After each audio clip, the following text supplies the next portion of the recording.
In the year 1347, a ship arrived in Europe. Its crew was dying. Their bodies were covered in black, swollen lumps. Their skin was turning dark and rotten. Within days, entire cities began to fall silent. Families locked themselves inside their homes. Doctors ran away from their patients. Priests stopped burying the dead.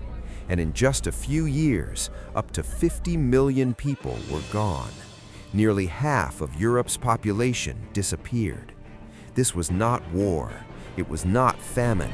It was something far more terrifying. This was the Black Death.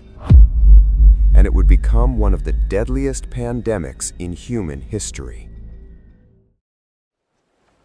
Before the Black Death, life in medieval Europe filled crowded towns and busy markets. People traded food and cloth, while animals wandered through muddy streets. Sanitation was poor. Garbage and waste were thrown into the roads, creating perfect conditions for disease. Rats lived everywhere, in homes, markets, and dark alleys. Most families lived in cramped houses, often sharing space with animals. Hygiene was rare, and sickness spread easily. Medicine offered little help. Doctors relied on old beliefs and treatments like bloodletting, hoping to cure illness. Many believed disease came from the stars or poisoned air.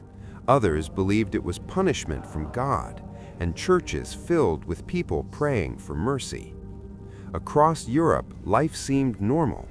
Villagers returned home at sunset, unaware that a deadly plague had already begun its journey toward them.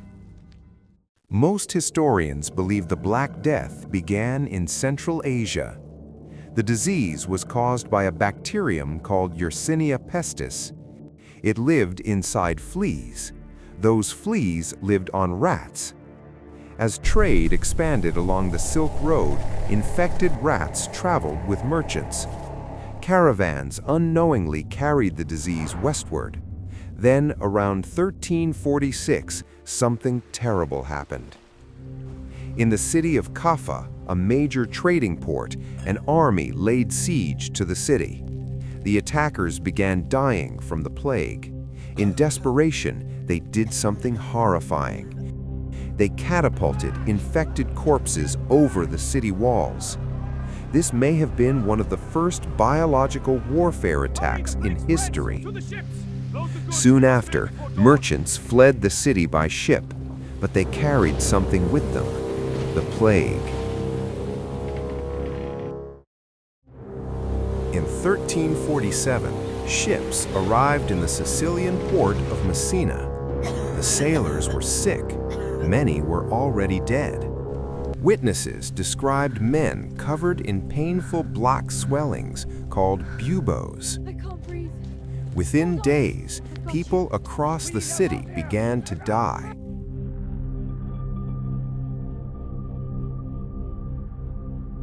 Authorities tried to send the ships away, but it was too late.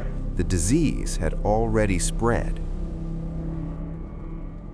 From Sicily, the plague moved rapidly across Europe. Trade routes became highways of death. The plague spread to Italy, France, Spain, England, Germany, Scandinavia. Within just a few years, the disease covered the continent. The disease moved quickly. Victims often died within 3 to 5 days. The symptoms were terrifying. It usually began with fever, headaches, and extreme fatigue. Then came the buboes. Large, swollen lumps appeared in the neck, armpits, and groin. These lumps filled with blood and pus. The skin turned dark purple or black. That is where the name Black Death comes from. Soon after, victims began vomiting blood. Their organs failed. Many died in unbearable pain. Doctors had no cure, and fear spread faster than the disease itself. As the plague spread, panic consumed Europe. Entire towns were abandoned. Families left sick relatives behind. Doctors refused to treat patients. Priests stopped giving last rites. In some places, mass graves were dug. Bodies were stacked on top of each other, sometimes hundreds in a single pit. People began blaming each other. Rumors spread that certain groups had poisoned wells. Violence broke out. Thousands of innocent people were killed. Meanwhile, many believed the plague was God's punishment. Some groups marched through cities, whipping themselves, hoping to earn forgiveness. But nothing stopped the disease. By 1351, the damage was unimaginable. Between 30 and 60% of Europe's population had died. Entire villages vanished from the map. Eventually, the Black Death began to fade, but not because humans found a cure. It slowed for several reasons. First, so many people had died that the disease had fewer hosts to infect. Second, survivors developed some immunity. Third, cities began using quarantine. The word quarantine actually comes from the Italian word quaranta, meaning 40 days. Ships arriving at ports had to wait 40 days before entering. If no one became sick, they were allowed to dock. This helped slow the spread of disease. But the plague never truly disappeared. It would return again and again for centuries.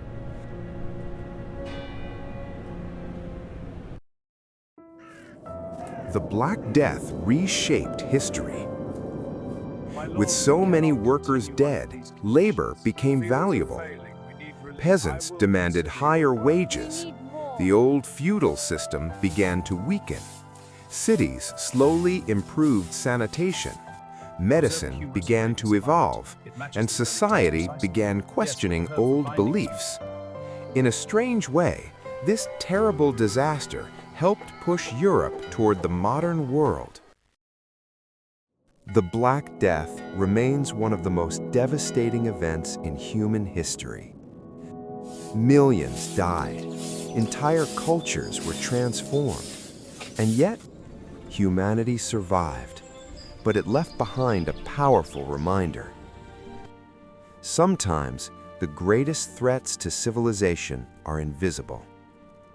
If you enjoy exploring powerful stories from history, make sure to like the video, subscribe to the channel, and share your thoughts in the comments below.